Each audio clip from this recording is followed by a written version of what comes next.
Welcome, everybody. This is Dr. Kevin Connors for another podcast. My guest today is Brian Vaszily.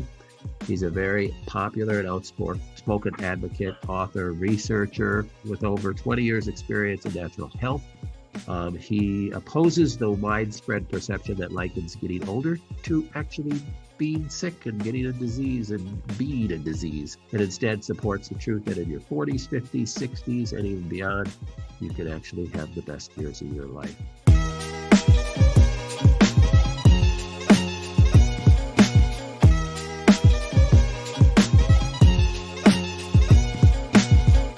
So Brian is the founder and host of, we're going to talk about theartofantiaging.com, where he's amassed followers of nearly 500,000 supporters for his mission.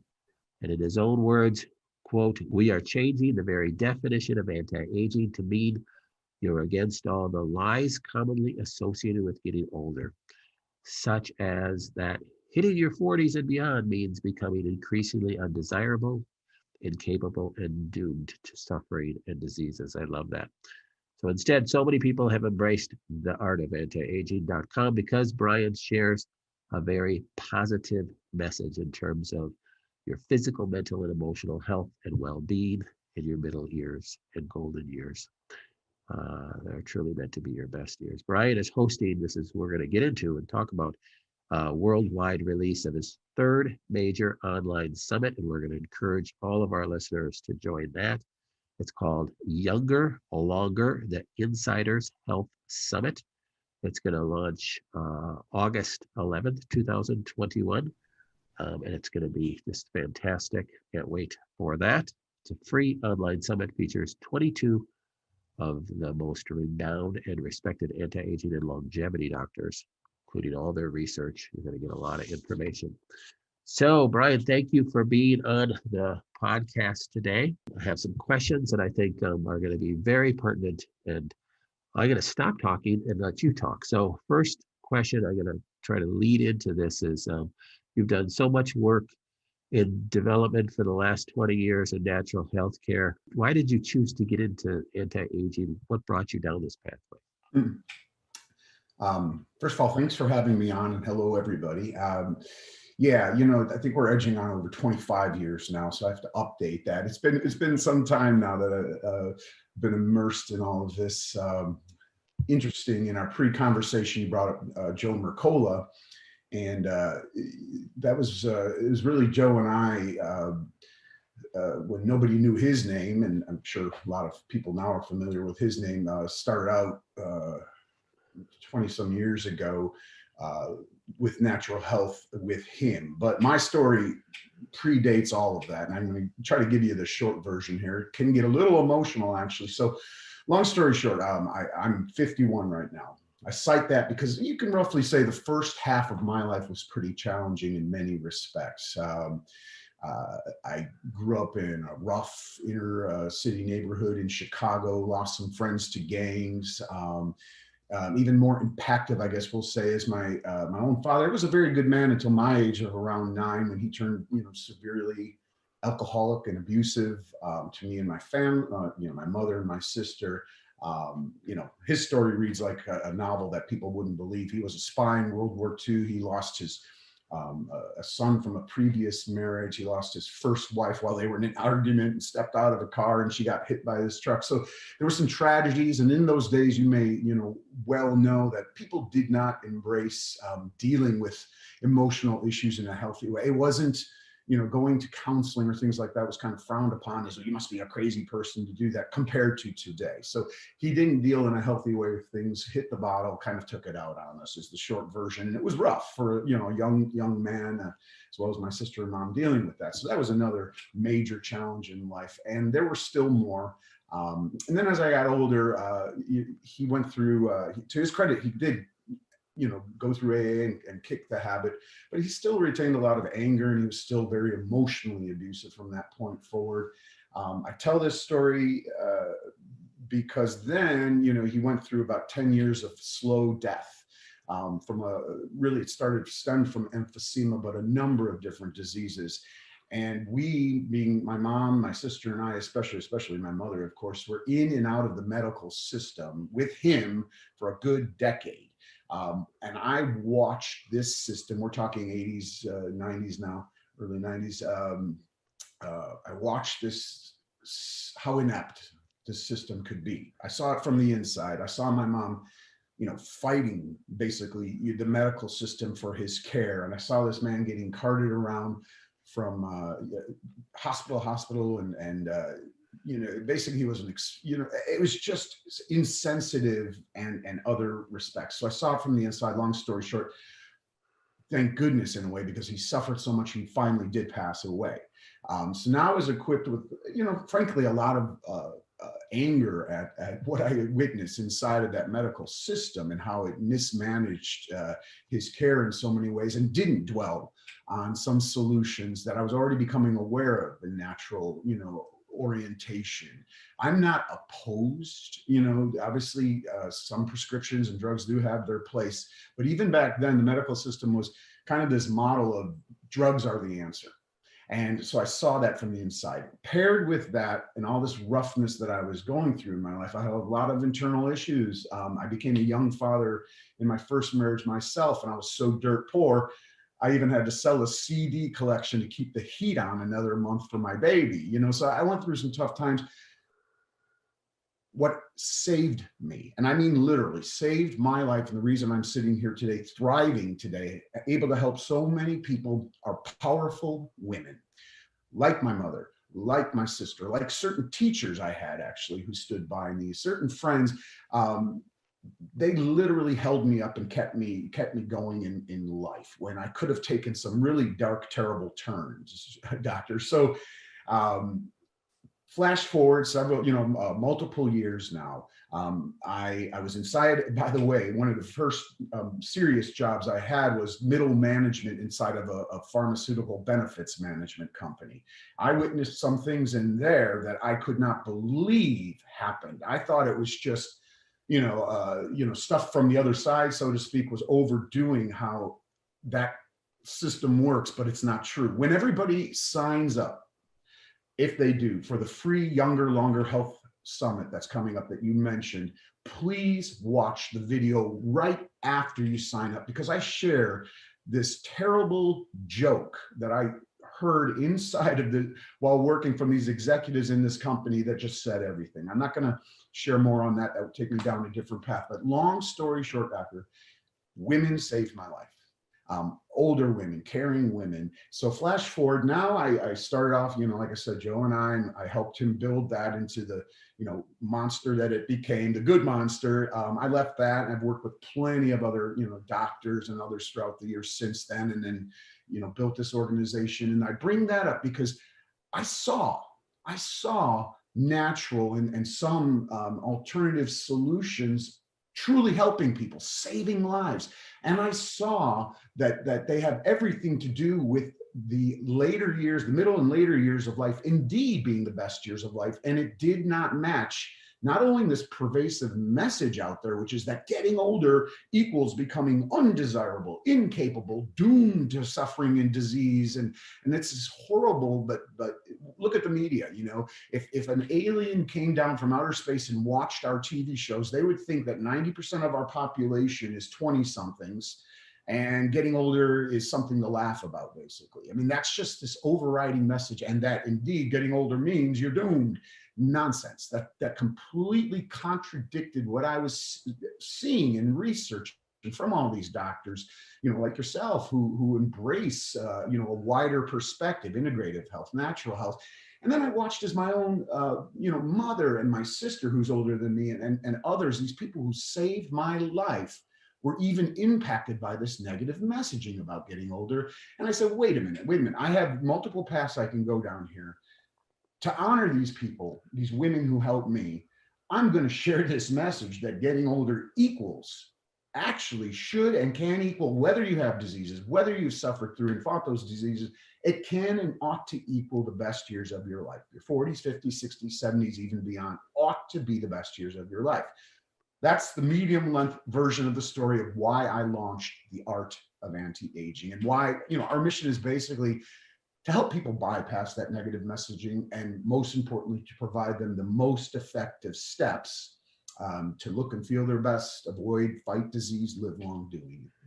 Well, I was always said, I mean, people have said, when are you going to retire? It's like, I think the whole idea of retirement and then your life just kind of goes downhill because you're no longer productive in society, that really began just in the last century. Yeah. There's no biblical correspondence to retirement. I don't believe I should ever retire. I need to continue to share what God has given me until I'm taken out of here. You know, your life should be like a candle and it should go out and you're done with your role here and you move on. So we've kind of set that society, haven't we, in the last 100 years where, okay, you finished your productive years at age 60 or whatever, and now you just quit and you slide downhill. And that's really a shame what we've done. The wisdom that is in the human race of people in their 70s and 80s that could continue to change the world that we're losing is very sorrowful. So I would Couldn't agree agree with you. more. Yeah, to me, it's the biggest barrel of nonsense, frankly, that, you hear this expression sometimes, hey, move aside, it's our turn, from younger generations. Hey, I love, all ages, and what anybody can bring to the table is a good thing. But your time is only done when, like you said, your life is truly over. As long as you are alive, it's your time. It's Yeah, your time. you need to And still that be goes whether you're productive. politics, business, health, education, no matter what field. And in fact, like you said, it's only in, even a little bit, in my view, less than the last 100 years, but throughout eons, throughout all of human history, this age was valued. It was respected in most cultures, Right. and it ought to be, frankly. I mean, and in so many ways, in terms of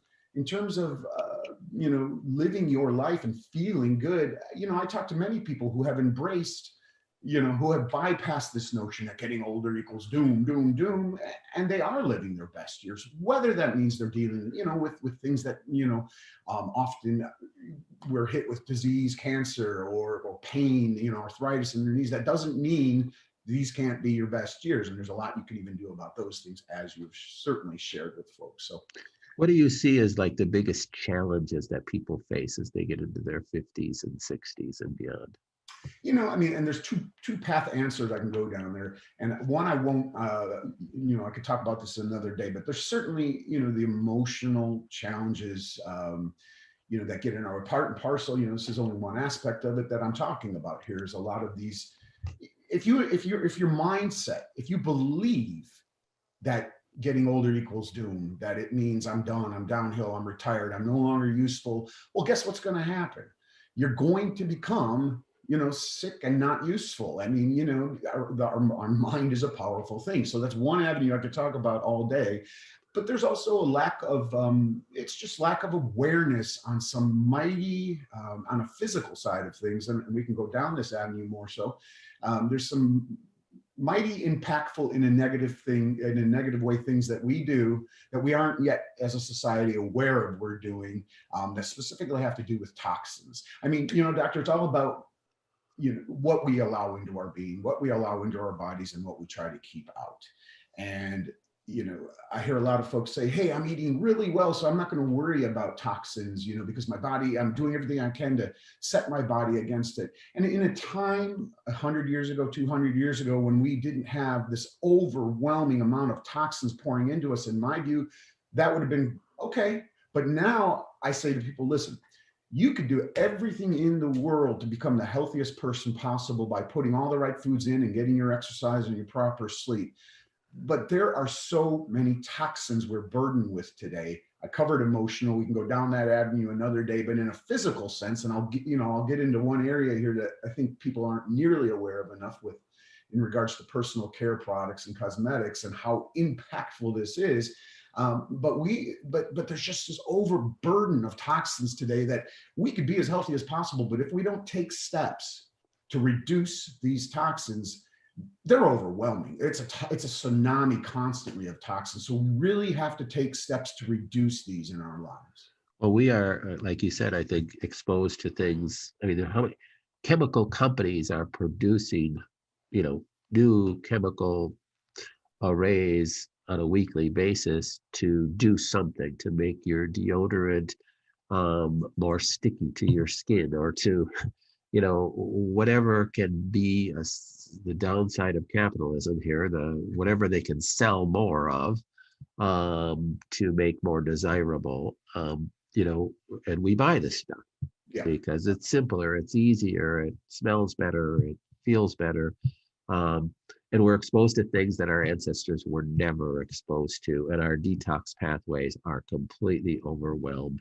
We see when we test people for cancer, we test for causes, it's probably over 80% of the time the cause of the cancer is a toxin that gets into the cell that disrupts the replication pathways, and now the cell goes into rapid replication, which is the definition of cancer. So let's continue down that pathway, if you will.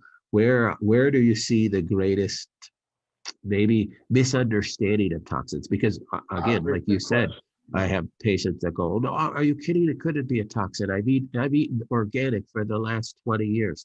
Well, Really, that's a great place for me to segue. Really.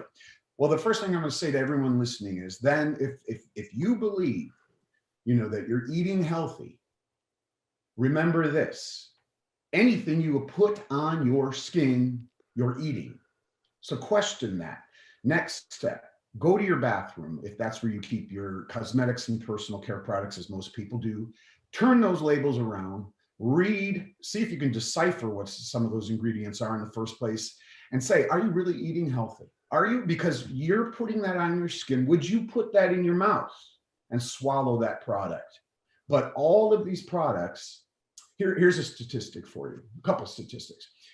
Here in the European Union, for example, they have banned 1,300 plus chemicals from their personal care products and cosmetics. Here in the United States, because it's a powerful industry, only 11 chemicals have been banned. Here's another statistic. So are you saying, Brian, that that the 1,300 minus 11, all those are approved still in the U.S. and are being used in the U.S.? Yes, sir. And there are actually thousands more that are under scrutiny from the EU, so that number is going to go higher.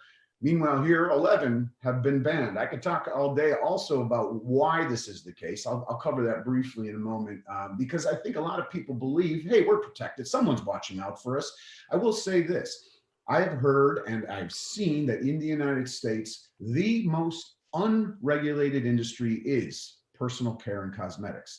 Back in 1938, the FDA really laid down, the last substantial guidelines for the cosmetic personal care industry. 1938, nothing's changed really since then. And back then, you know what they said? Self-regulate. Hey, industry, you're on your own. Self-regulate, you're on your own. Well, guess what? That's turned into a Wild West situation. But before I go into a little more depth on that, I want everyone to remember this: when you're pushing a grocery cart down the cosmetics and personal care products aisle in a store, you are pushing it down a food aisle.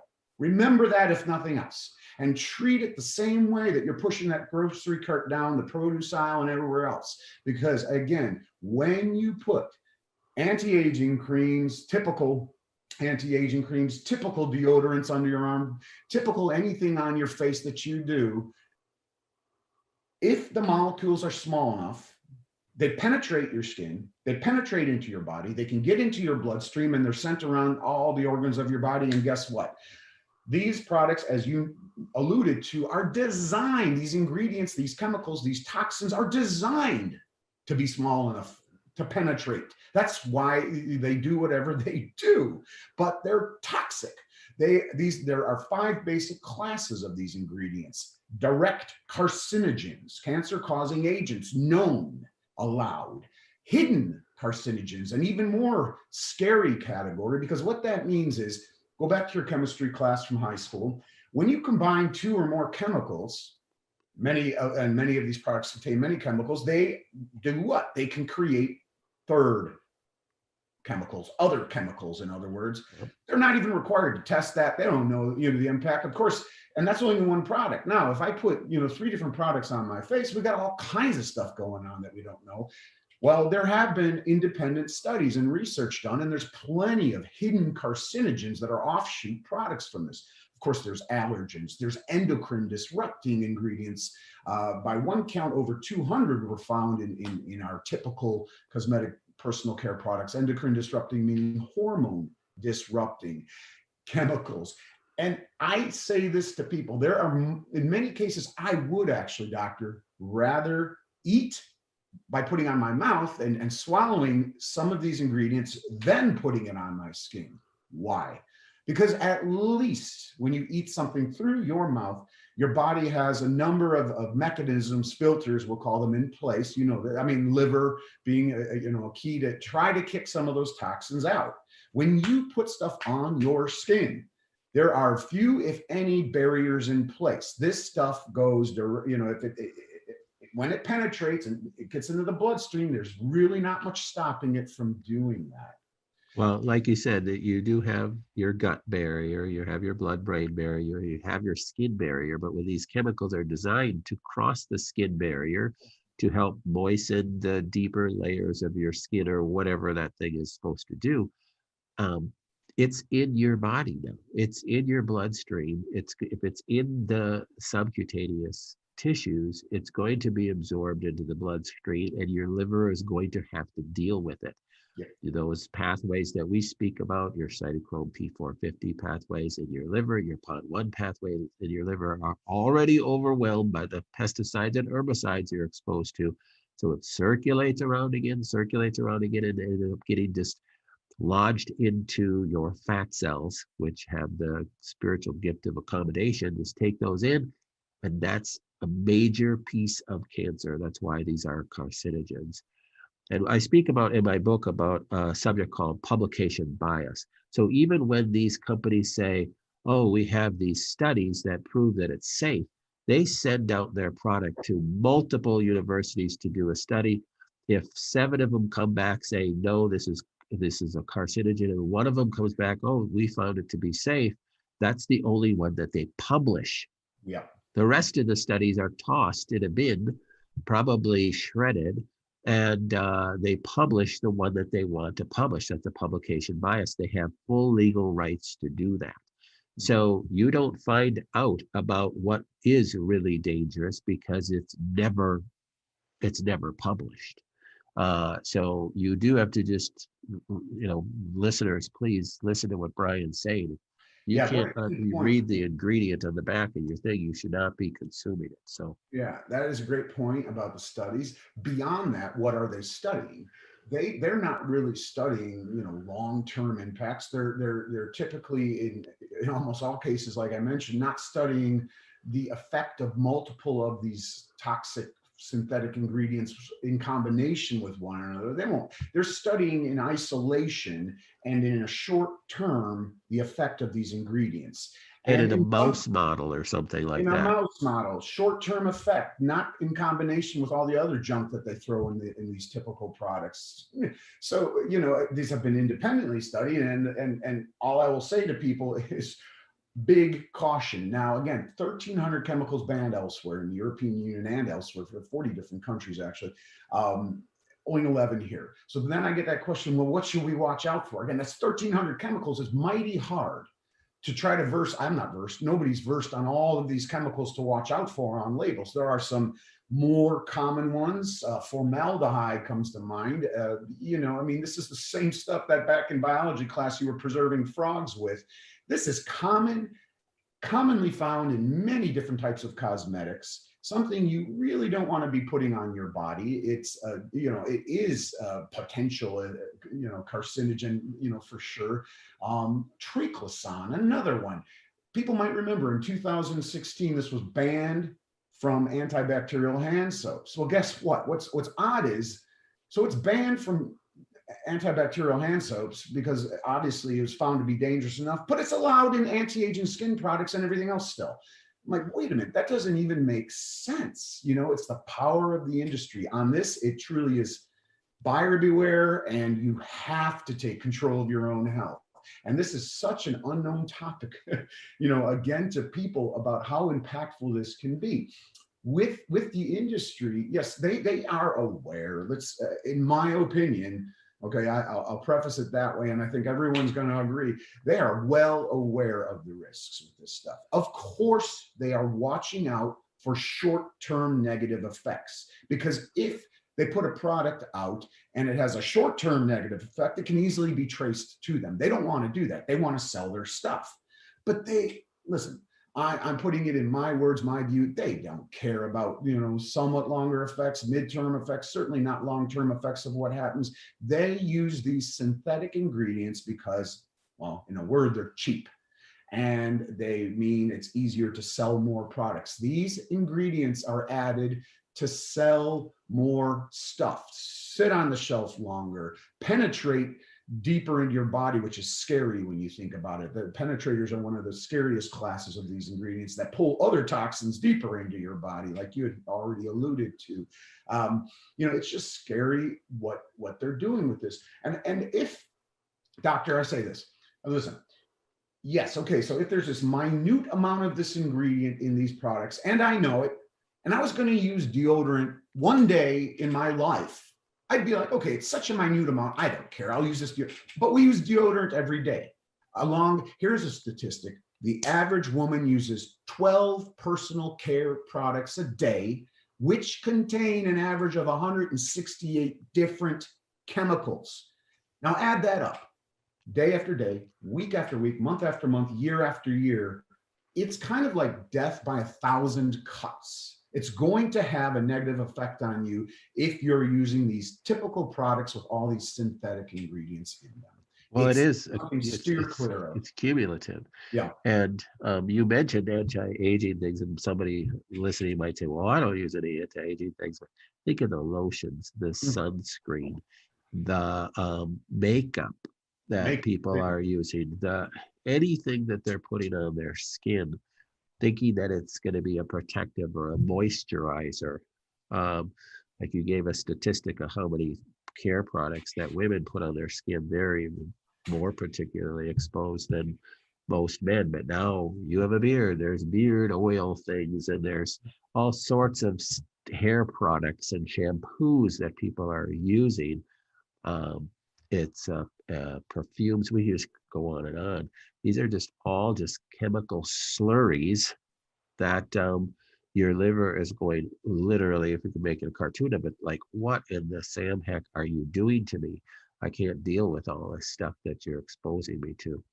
So now can I so people, you know, I hate giving issues and problems, you know, without giving people general guidelines, at least on solutions. Because, you know, when you do talk about things like moisturizers, creams, anti-aging creams, deodorants, of course, anything, people are like, what am I supposed to do? What am I supposed to do? You know, we're so, you know, attached to these, and in some cases it makes sense. And there are products out there that can help. So real quick, before on what we're supposed to do, what you really want to do is take inventory of what you are using on a routine basis. And my, you know, kind of Brian's law, I guess we'll call it, is the more the closer you're putting it onto your skin and the more you're using it, the more concerned you should be about it. So a deodorant, I keep bringing that up because it's under your arm all day, every single day, in this very sensitive, you know, part of your body where the skin, you know, and so that's an important one. If you do use creams, moisturizers, anything on your face, around your eyes, is very sensitive skin, be very wary of those. You should be wary of all the products, but a shampoo you use, you know, whether you wash your hair, you know, every other day or 3 days a week or once a week, whatever. If I'm ranking these, I'd say, yeah, be cautious of that too. But the ones that are sitting on your body, designed to penetrate all day long, be especially wary of those. Take inventory in your home of these products. And as really powerful health promoting changes go, it's a pretty easy change to make. And I'm talking in comparison to, someone who hasn't moved much in a long time and then has to get exercise, or someone who has to completely shift their diet. Those are super important. Those are harder to do, just to put it in layman's terms. This is pretty easy, and it can have monumental impacts on your health, including the way you feel. So doctors, the solution in journal, it's really tough, as I've noted, to try to verse yourself on all the potential chemicals to look out for, because people have turned these products around, and it's hard to decipher what half these things are sometimes. Instead, I say there are some really good guideline independent certifications out there to look for. In the United States, look for USDA certified organic products. That means in the US, it's not the only one, but it's a great one to look for on the front of the label, USDA certified, because that means those products, unless the company's scamming people and putting that label on, and they shouldn't be, in which case they can get sued, but that means those products have gone through, independent of the company, a strict certification to ensure that at least 95% of those ingredients are indeed organic and toxin free. And then it's a short list of other 5% are also very particular ingredients that are not going to hurt you. So that's one guideline. In other countries, if you have listeners here from elsewhere, there are, in most countries that I'm aware of, they have similar guidelines. EcoCert, which is based out of France and covers a lot of Europe and elsewhere in the world, is another one. And then there are some states also in the United States that have strict certifications. Really look for those certifications, support them. They're not for profit, whether they're government sponsored or independent nonprofit organizations. Many people have probably seen the non-GMO thing, and watch for those on the front of the label, because unless the company's scamming you and they're not supposed to be putting those on, those are independently granted and they have to go through steps. It's a strong way to choose products that are far less to flat out zero toxins that you can. And then we've come a long way, we being a general sense. 10 years ago, there was a few organic deodorants, and frankly, they were terrible. Now we're a little further along, and I use these products, and they're pretty darn good now, and they do the job. For example, with deodorants, anti-aging creams. I mean, more and more you're seeing these products out there. It's kind of like food, 10, 15 years ago, where people were really just learning about how bad certain types of food can be, and how the organic stuff started, and all the, really started. And I know it's been around forever, and now it's gotten better and better. Some of these food products. We're about 10 years behind with cosmetics and personal care products, but I would advocate people look for that USDA certified organic and other certifications. The more, the merrier. Will that be on makeups and other things too? So yes. Cosmetics and things? Yes. Makeup's the hardest category, in my opinion. You're starting to see some USDA certified organic labels out there, but you will see it on creams and anti-aging creams more and more now. It's a little easier to find, and you certainly will see it on toothpastes. You will certainly see it on many deodorants now. In fact, in your big box stores, they're moving over, and you'll see it for sure, deodorants and things like that. So just, you can Google search USDA certified organic skin cream or anti-aging cream, deodorants, and you'll EWG, the Environmental Working Group, they have a list of products in these different categories as well. But again, a simple Google search, and you'll see it's a blossoming, and thank goodness, area where there's conscious companies well aware of this, truly taking steps to improve this. Be careful. One more comment. Do be careful of what's called greenwashing. Don't listen to what a company says about itself, to put it flatly. If they call themselves all natural or organic or wildcrafted, that could mean anything. Again, it's perhaps the most unregulated industry out there. Organic can mean if they're calling themselves organic, it can mean, doctor, one single organic ingredient amidst 25 synthetics. And they can say organic on the label. That's just messing with people. Look for those independent certifications like the USDA certified organic. That's great. Yep. Well, we can't finish today's podcast without talking about your summit. Yeah. So let's jump into that now. So how people can learn more about this topic and a lot of other topics greatly. So with other speakers that have specialties in different areas. So give us some information about your summit coming up. Well, thanks. This is the big one. So again, as you noted, I've hosted multiple of these big free online summits where, again, because I've been at this 20 some years, I've had the honor of getting to know folks like yourself and other very well-known, highly acclaimed doctors who embrace integrative and natural health approaches, Dean Ornish, Dr. Joel Furman, many. And so in my case, I'm the communicator, the intermediary, and also now, I guess, because I've acquired so much knowledge over these years myself, sometimes the educator as well. But it's my honor to be able to bring, as people will see with Younger, Longer, the Insiders Health Summit, 22 of the true, really, really, brilliant, wonderful, and caring, which is always important to me, doctors and other health experts who are kind of at the forefront of anti-aging in a healthy way, or healthy aging and longevity and avoiding and overcoming disease, cancer and heart disease and other prevalent diseases of our time. So I've pulled them all together. And what I saw out there, being at this for years, you asked me about a big problem. One big problem that I see people encounter is an overwhelm of information. There is so much health and wellness information out there. Now, granted, a lot of it seems to be the same, things repeated over and over, but there's such an overwhelming amount. And I said, okay, you know what? I want to help people in a big way with this particular summit, which is why I call it the big one. I'm clearing the air. And what I do in this event, Younger, Longer, is I ask the doctors this key question. From your area of expertise, doctor, what are the 3 most essential things people must do to look and feel their best, avoid and overcome disease, and live long doing it? Let's clear the air.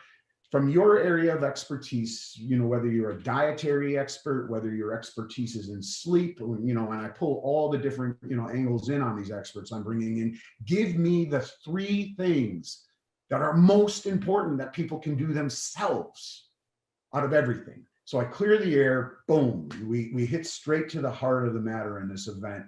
So it's a supremely useful event, for people, practical, useful, clear the air on all this overwhelming confusion and get right to the key points. Well, you need to have those bullet points because it does get overwhelming for people. Our bullet points for this presentation have been to start reading your labels, maybe be more conscious, particularly conscious about what you're putting on your skin. Is you're putting it, your liver is going to have to deal with this stuff. You are absorbing what you put on your skin.